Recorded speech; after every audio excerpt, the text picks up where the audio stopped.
कमलायतलोचन लोकपते विजयी भव वेङ्कटशैलपते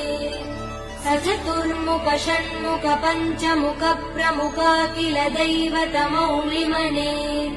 शरणागत वत्सल सारनिधे परिपालय मां वृषशैलपते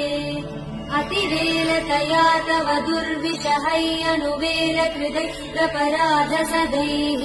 हरितं त्वरितं वृषशैलपते परया कृपया परिपाहि हरे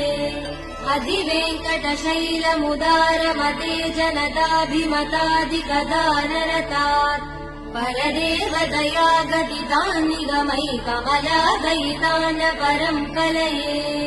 कलवेणुरवावसगोपवधू शतकोटिवृतात् स्मरकोटिसमात् प्रतिवल्लविकाभिमदात् सुखदात् वसुदेव सुधान्न परं कलये